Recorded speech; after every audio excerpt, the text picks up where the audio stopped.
Halo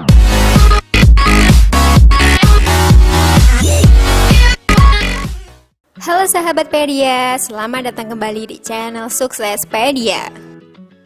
Mungkin bagi pemula bahwa budidaya kroto merupakan suatu yang tabu alias jarang orang yang mengetahui. Karena memang tidak banyak orang yang melakukan budidaya kroto ini.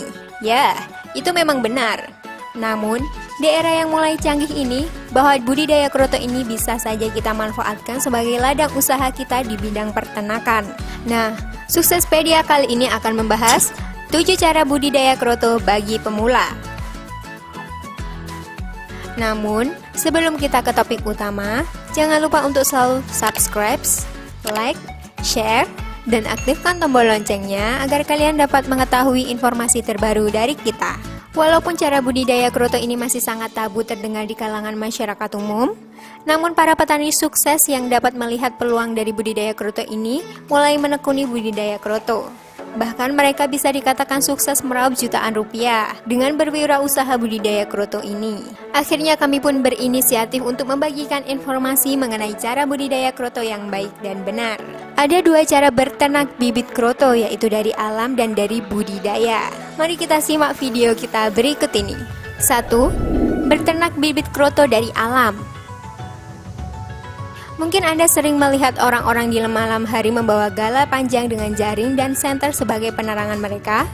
Ya, mereka itu sedang mencari bibit kroto dari alam bebas. Sehingga dapat dikatakan bahwa cara yang mereka lakukan adalah cara berternak bibit kroto dari alam.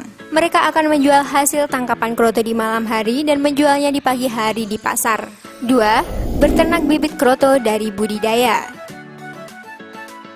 Berbeda halnya dengan berternak bibit kroto dari alam, bahwa berternak kroto dari budidaya ini dilakukan dengan cara membeli bibit kroto dari peternak lain. Hal ini bisa Anda lakukan sebagai alternatif kedua jika Anda sulit mendapatkan kroto dari alam bebas. Ya, walaupun dengan cara membeli kroto ke peternak lain lebih mudah dan lebih efektif dalam pengerjaan budidaya kroto. Selain itu, umumnya ketika Anda membeli kroto dari peternak lain, Anda akan mendapatkan bibit kroto yang sudah terdapat ratu, prajurit, dan pekerja semut dalam satu tempat. 3. Berternak bibit kroto tanpa ratu. Nah, alternatif ketiga ini jika modal Anda dalam budidaya kroto ini terbatas, sehingga Anda bisa berternak bibit kroto tanpa ratu, yaitu cukup menggunakan semut rangrang saja. Sebenarnya hal ini sama saja seperti Anda berternak bibit kroto dari alam bebas. Berternak bibit kroto tanpa ratu pun tetap bisa dilakukan, karena pada dasarnya bahwa ratu semut itu berawal dari bibit kroto biasa seperti yang lainnya. Dengan kata lain, Anda yang berternak kroto pun juga bisa menghasilkan ratu semut selama seiringnya waktu sesuai pertumbuhan dan perkembangbiakan yang baik dan benar. 4. Berternak bibit kroto dengan toples.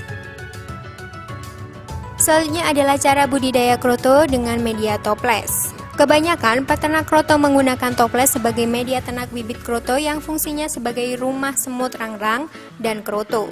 Beternak bibit kroto menggunakan media toples ini memiliki kelebihan sebagai berikut. Wadahnya mudah didapatkan dan relatif murah. Proses panennya sangat mudah dilakukan. Teknik menjualnya pun juga sangat cepat dan dapat mengamati perkembangan dan pertumbuhan kroto dengan mudah karena toples berwarna bening. 5. Berternak bibit kroto dengan besek. Untuk berternak menggunakan media besek ini hampir sama dengan menggunakan media toples. Perbedaannya hanya pada kapasitas ruangnya saja. Berikut ini kelebihan dari berternak kroto dengan menggunakan besek.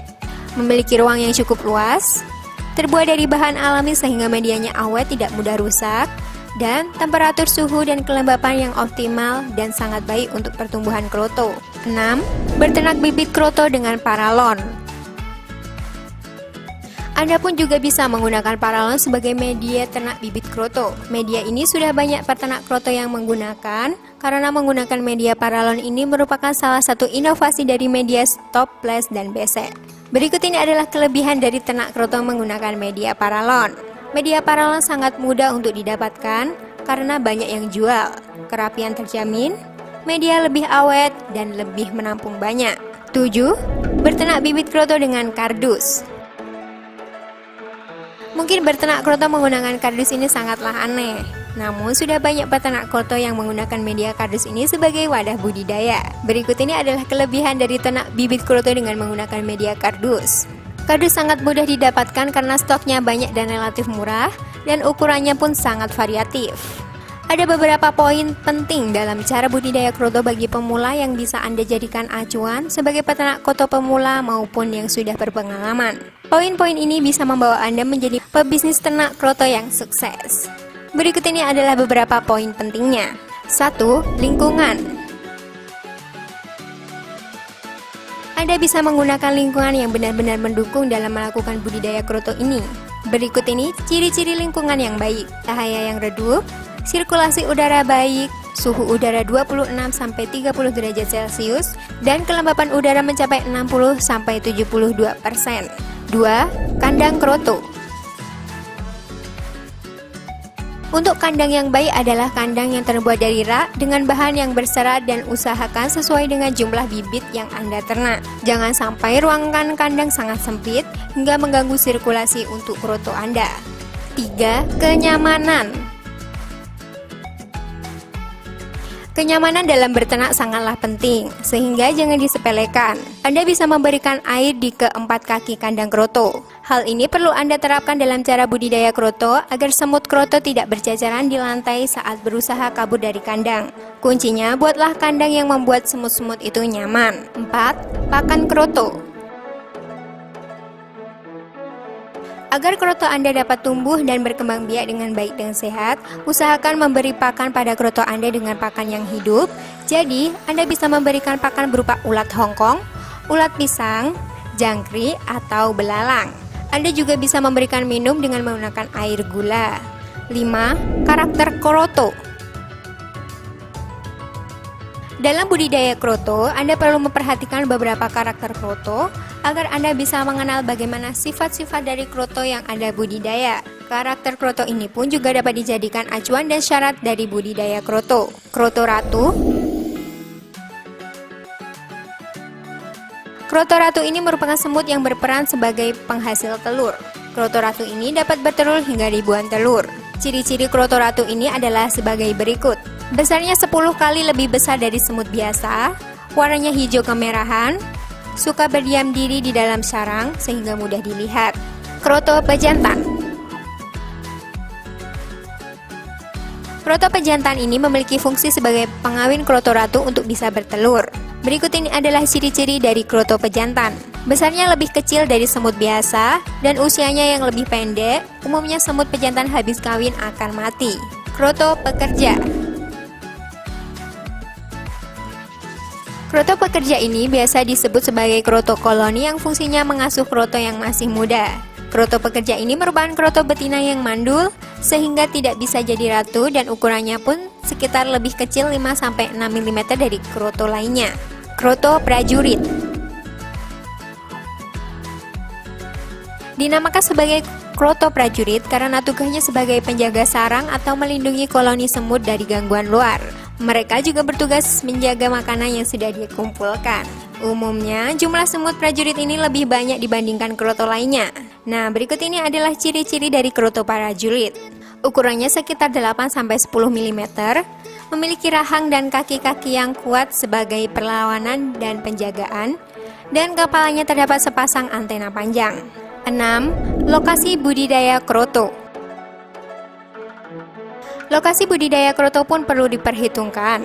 Ada beberapa hal penting yang perlu diperhatikan dalam budidaya kroto mengenai lokasi budidayanya, yaitu diantaranya, gunakan lokasi yang jauh dari keramaian dengan jarak sekitar 50-100 meter dari keramaian. Gunakan lokasi yang merupakan dataran rendah dengan ketinggian sekitar 1.500-1.800 meter di atas permukaan laut. Kroto sangat suka hidup di daerah yang memiliki suhu sekitar 26 derajat Celcius dan kelembapan udara sekitar 60-70%. Sebenarnya, perawatan kroto ini sangatlah mudah dilakukan dan sangat efisien dilakukan. Anda bisa melakukan beberapa perawatan di bawah ini. Bersih-bersih lokasi budidaya, membersihkan kandang kroto, memastikan kandang bahwa kandang itu tidak bocor, dan keamanan dan kenyamanan pada kroto yang Anda budidaya. Dalam budidaya kroto, ada baiknya Anda memberikan media sarang kroto yang nyaman dan aman bagi kroto Anda. Hal ini sangat baik bagi pertumbuhan dan perkembangbiakan kroto yang Anda budidayakan. Nah, sahabat, itulah beberapa ulasan mengenai cara budidaya kroto yang baik dan benar. Anda bisa memulainya dari sekarang menggunakan cara budidaya kroto bagi pemula di atas ya, sebagai bahan referensi Anda. Selamat mencoba. Terima kasih sudah menyaksikan channel kami. Jangan lupa untuk selalu subscribe dan aktifkan tombol loncengnya. See you on the next video.